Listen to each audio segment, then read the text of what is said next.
আসসালামু আলাইকুম। আমাদের পুরাতন বাড়ির সামনে একটা পুকুর রয়েছে। এই পুকুরে মূলত কোনো ধরনের মাছ চাষ করা হয় না বা মাছ ছাড়া হয় না। এই মাছগুলি বাহির থেকে আসে, অর্থাৎ আমাদের যে দেশীয় মাছগুলি আছে এই মাছগুলি এই পুকুরে পাওয়া যায়। পুকুরের পানি একেবারে শুকিয়ে যাওয়াতে গত 2 দিন ধরে দেখতেছিলাম এখানের মাছগুলি সাপে খেয়ে ফেলছে। তো আজকে সকালবেলা চাচাতো ভাই আবিরকে বললাম যে আজকে এখান থেকে আমরা এই মাছগুলি ধরে ফেলবো ইনশাআল্লাহ। কিন্তু সমস্যা হলো এই মাছের সাথে প্রচুর পরিমাণে এই পানিতে ঢোরা সাপ রয়েছে। কিন্তু মাছ ধরার নেশা যাদের আছে তাদের সাপে আর কি যায় আসে। বিসমিল্লাহ বলে পানিতে নেমে পড়লাম কচুরিগুলি পরিষ্কার করার জন্য। তো পা দেওয়ার সাথে সাথে পায়ের নিচে পড়লো শিং মাছ। যথারীতি শিং মাছগুলি ধরতেছিলাম আর ভাবতেছিলাম এই যে ছোট সাইজে যে শিং মাছগুলি রয়েছে এই শিং মাছে যদি কোনো মতে কাটা দেয়, এই কাটাগুলি প্রচন্ড পরিমাণে বিষ, এটা যারা খেয়েছেন তারা খুব ভালো করে জানেন। তো কচুরির এই ধাপগুলি যখন উপরে তুলছিলাম দেখলাম যে এই কচুরির ভিতরে পর্যাপ্ত পরিমাণে কই মাছ রয়েছে। কচুরিগুলি পরিষ্কার করার পাশাপাশি আমি একটা পোলো নিয়ে দেখতেছিলাম যে এখানে মাছ আছে কিনা। কয়েকটা চাপ দেওয়ার পরেই দেখলাম যে বড় একটা শোল মাছ আমার পোলোর নিচে পড়েছে।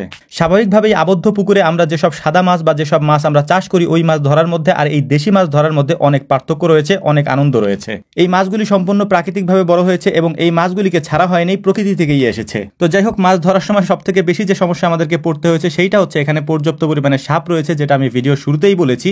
আর পানি যেহেতু অল্প এবং জায়গাও অল্প একটু, যে কারণেই আমাদের এই মাছ ধরতে এই সাপের জন্য বেশ সমস্যা হচ্ছিল। তো আমরা একটা প্ল্যান করে রেখেছিলাম আগে থেকেই যে এই কচুরিগুলি পরিষ্কার করার মধ্যেই এখানে যতগুলি মাছ আমরা ধরতে পারি তার মধ্যে ধরে ফেলবো, যাতে করে পরবর্তীতে আমাদেরকে মাছ ধরতে সমস্যা না হয়। কিন্তু এগুলি যেহেতু দেশি মাছ, এগুলি অনেক বেশি চালাক। এটা আপনারাও জানেন যারা এই দেশি মাছগুলি ধরেছেন বিলের থেকে অথবা পুকুর থেকে, মানে বাড়ির সামনে যে পুকুরগুলি আছে, যে পুকুরগুলিতে প্রাকৃতিকভাবে এই মাছগুলি আসে, এই মাছগুলি প্রচুর পরিমাণে চালাক হওয়ার কারণে এগুলি ধরতে আমাদেরকে একটু হিমশিম খেতে হচ্ছিল। যে কারণে আমরা পুকুরের মাঝখান দিয়ে একটা বাঁধ তৈরি করব এবং এই বাঁধ তৈরি করে তারপর এক পাশের পানি অন্য পাশে দিয়ে এক পাশ করে মাছ ধরার চেষ্টা করবো ইনশাআল্লাহ। এই কাজগুলি আমরা অনেকক্ষণ যাবত করতেছিলাম, যে কারণে পানি পিপাসা লেগে যায়, অনেক ক্লান্তি চলে আসে আর কি। এই কারণে দাঁড়িয়েই পানি পান করতে হচ্ছিল, বসার মতো কোনো সুযোগ এখানে ছিল না। ছোট ভাই আবির এখানে অনেক কষ্ট করে বাঁধটা দিচ্ছিল, কারণ এখানে বাঁধটা ঠিক মতো না দিতে পারলে এই পাশের পানি আমরা আরেক পাশে দিতে পারবো না, মাছগুলোও ঠিক মতো ধরতে পারবো না। আশেপাশের কচুরিগুলির মধ্যে পর্যাপ্ত পরিমাণে কই মাছ ছিল, যেটা ভিডিও শুরুতেই আমি দেখিয়েছি, এবং পরবর্তীতে এই কচুরির ভিতর থেকে আমরা অনেকগুলি কই মাছ ইনশাআল্লাহ পেয়েছি। জায়গা ছোট থাকার কারণে আমরা যেহেতু 3 জন ছিলাম, এই 3 জনের পালাক্রমে এই পানিগুলিকে সেচে এক পাশের পানি অন্য পাশে দেওয়ার চেষ্টা করতেছিলাম, যাতে করে খুব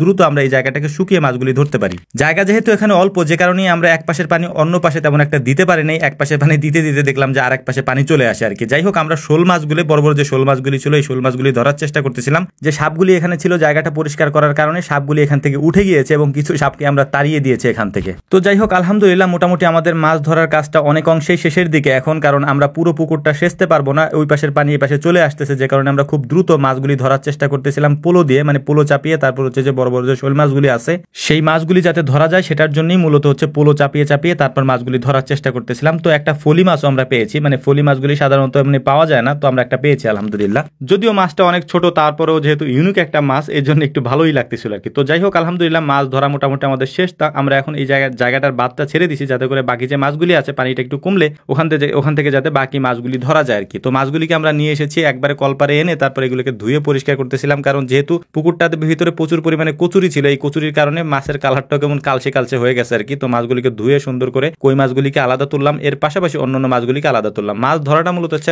আমাদের কাছে প্রচুর পরিমাণে একটা আনন্দের বিষয়, আর মাছ খাওয়াটা থেকে আমার কাছে ধরাটাই হচ্ছে বেশি আনন্দের। এই জন্য হচ্ছে মাছ যদি কোথাও থাকে সেখানে আমি নামবই, সাপ থাকুক আর যাই থাকুক সেখানে। তো যাই হোক, আলহামদুলিল্লাহ মাছগুলি ধরাও শেষ, এখন এই মাছগুলিকে ধুয়ে পরিষ্কার করাও শেষ। তো আমাদের জন্য দোয়া করবেন। আসসালামু আলাইকুম ওয়া রাহমাতুল্লাহ।